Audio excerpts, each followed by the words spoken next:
If we swallow it, the bioavailability drops to 16%. If they inject it, we get a lot more bioavailability. The use of the eyelids is common in incarcerated individuals. The strips get smuggled in on a variety of different ways. And then they basically cut those strips up into tiny little pieces, and they'll just put it in their subconjunctival sac. If you can dissolve it and you breathe it in, you can get, or snort it, you can get a little bit higher. But then all three of these parenteral routes also come with that you're getting more of the naloxone as well. So the naloxone, if we take it sublingually or PO, is not absorbed at all. And it's the whole concept or the rationale for putting naloxone in here is to try to prevent the parenteral administration of it. There are issues with it, such as buprenorphine actually has a higher affinity binding for the mu receptor. Additionally, buprenorphine lasts longer than naloxone. But that's kind of some of the sales and marketing background up until this point. Just as a reminder or review of the pharmacology, I feel like whenever we start talking dosing, that we start talking about this partial agonism, full agonist, antagonist effect, because we've got treatment that falls into both. So the full-on agonist is going to be heroin, or in 2024 is going to be fentanyl, and then the treatment of that's a full-on agonist is methadone. For a partial agonist is buprenorphine.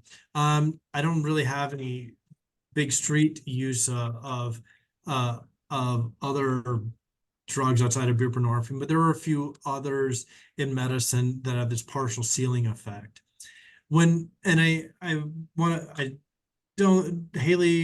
and her and Luigi and the company from Department of Health who put out the 2022 fatality data. I know it took, I grew impatient with the time of it, but I also applaud them for putting out, how many deaths are we getting that are involving buprenorphine and methadone. And methadone is associated with twice as many cases, or more than 2 times the number of fatalities that buprenorphine is. Again, I think a lot of that speaks to that partial agonism effect. It provides some level of protection against patients. It's not a protection proof, but it provides them some level of protection. And then the antagonist effect is going to be like naloxone, but the FDA-approved medication that we'll talk about is going to be naltrexone, and then the injectable or the monthly for the treatment of opioid use disorder.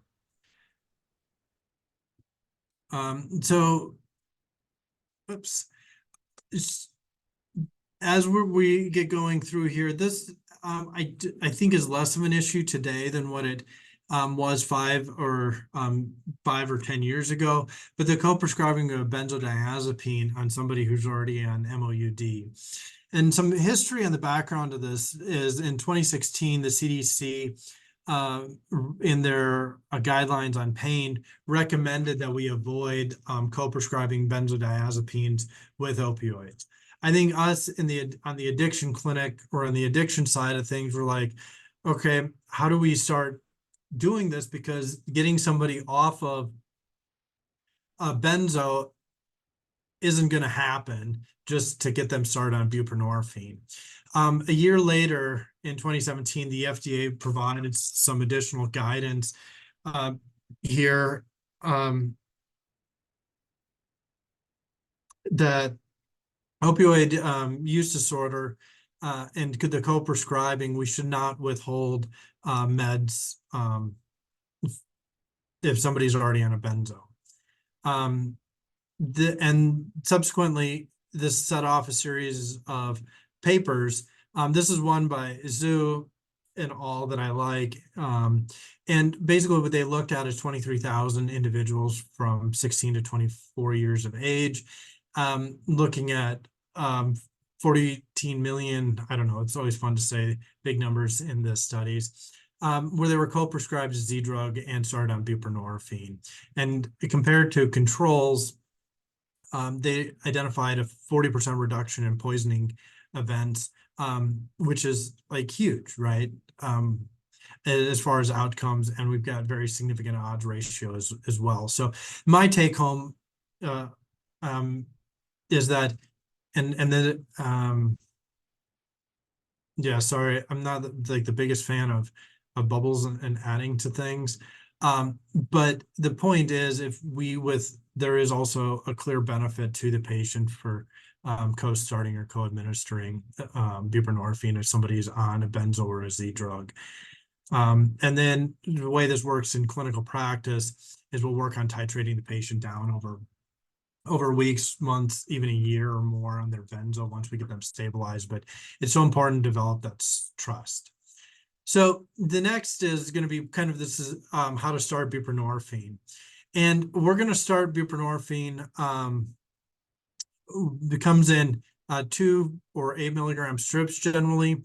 And I think my endpoints or my goals of treatment is number one is I want to decrease or minimize their withdrawal symptoms. Number two is I want to withhold or decrease their cravings so that they're less likely to use. I think this is an area where fentanyl has been a huge game changer here. And I think this first slide is really going off of what the FDA package insert says. The next series of slides are going to be going on something different than what we have with the package insert. So generally, the old school way of doing it was waiting until a patient had a COW score of 8 or greater, at which point then we would start buprenorphine. The challenge is that a lot of patients don't tolerate a COW score of 8. Additionally, especially on like the obese side, it's not really the safest way to go to wait for a COW score of 8. And so there must be a better way of doing this. We would look to try to get the patient on a max dose of 16 milligrams a day. And the package insert does say to titrate up rapidly. And I think part of it is knowing that the survival benefit is really beginning about 16 milligrams. So like, why are we keeping people around 8 to see if they tolerate when we know that they're going to end up at 16? In the fentanyl era, we also know that the dosing of buprenorphine has also crept up, and we're needing a little bit higher as well. So there are a variety of methods out there. This is a low dose induction, really developed by Bernays, who is a Swiss physician in the late 1990s. And if you go back and you pull the original papers, this was a transition from patients who were on an inpatient unit on methadone over to buprenorphine. This has been subsequently taken, and I think everybody has tried to invent their own way of going about it. To me, that pick a method that kind of works for you and go ahead and kind of play around with it. The idea is that the patient is still having their full-on agonist on board, and so I think it works. This method setup is basically starts on day 1 is a 0.5 milligram, and so the way I do this effectively is take 1 and 2 milligram strip and have them cut it into fourths. And then double the dose every day. And I recognize that there's a couple of exceptions in here, but that's just what I do, namely because I get kind of lazy and bored, and I have a hard time wanting to take an extra 5 minutes to write a prescription out, or have that cheat sheet. In the last 3 years, especially, there's a growing body of literature with different researchers around the globe introducing kind of their own variant of this. I think my take home is that whatever you're doing on this slow dose is probably effective. What's my evolving approach on this is just going from more of a clinical basis. And remember, is that the answer is that you continue to use. So patients instructed to wake up in the morning, and if you're having a little bit of withdrawal symptoms, take that 0.5 milligram strip. And an hour later, you're either going to feel better or you're going to feel worse. If you feel worse, you go ahead and use. If you feel better, great. Let's continue on with the strip. If you're partially better, but not really, go ahead and try another 0.5 milligram. On the inpatient side, especially on the OB, what we've found is that we're able to get people essentially converted over to a full dose of buprenorphine within a couple of days. But the majority of the literature on the outpatient side still has them going over about a week. I also think it's really important to have the limitations of the literature and that there are no randomized controlled trials. There are several, this is primarily case reports and case series that are published. This is an area of active research that is still ongoing. Oftentimes, we're able to control withdrawal symptoms, but we need higher doses to get our cravings under control. And if a patient has a co-occurring pain disorder, which is not infrequent, making sure that we're splitting that buprenorphine dose up 3 or 4 times a day. There can be this concept of some situational cravings or stress-related cravings, and like a 0.1 of clonidine or some hydroxyzine, I think is helpful. For those, I'm going to put Evelyn on the spot because she teaches and talks about what cravings feel like. What we also know is those cravings typically last 10 to 15 minutes, and then they will subside. And so if we've got a medication, we've got somebody who's able to do something about their craving, I think that also kind of helps pull that out when we know the natural pathology is that it's going to subside. For co-occurring for alcohol use disorder, this is, I guess, first time we've talked about naltrexone. Here is a dosing information.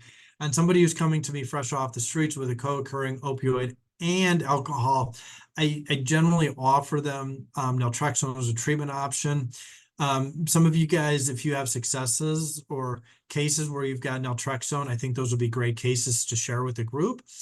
Most of my opioid patients just really struggle with that first month or two of naltrexone. The one patient that I continue to follow that's doing great on naltrexone, he's got a long history of failing multiple different treatment regimens, and he just doesn't want to be on an opioid. And is concerned that it's going to interfere with his commercial driver's license. And so he came to us over a month into recovery and had already gone through withdrawal and some of those worst parts. And so the naltrexone works pretty good for him.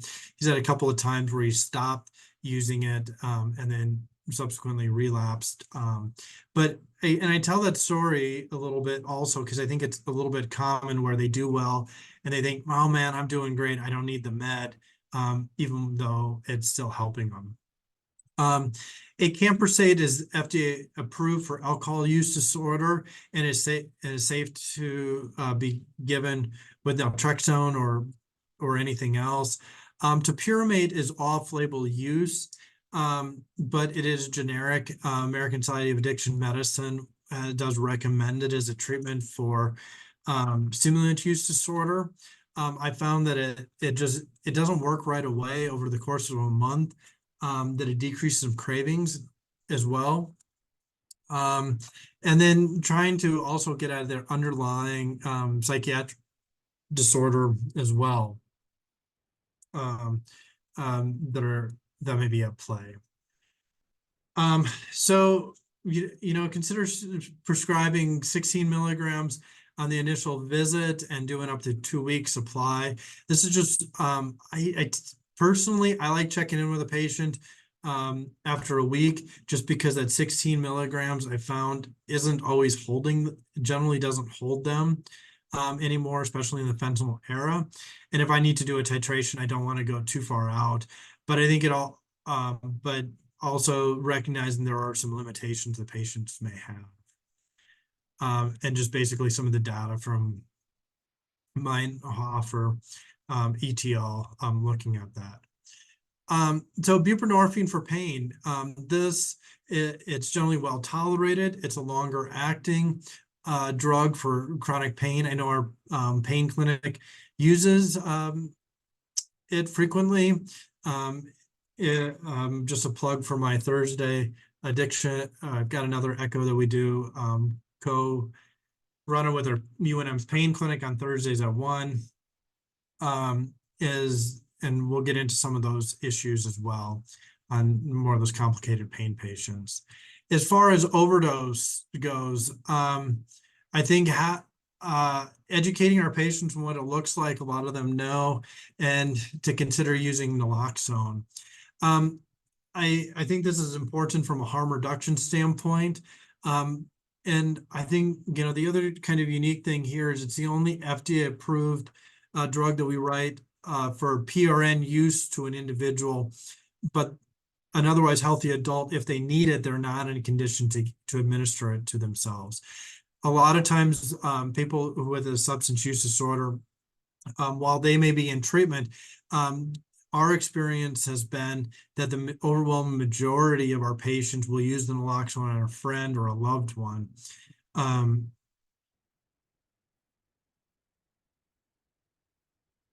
So as far as harm reduction resources go, a shout out to our DOH people that have joined us. This is definitely a partnership that we wish to work together with you guys on, and appreciate all of the help that you guys are doing. And with that, I'll say thank you, and we'll open it up to questions.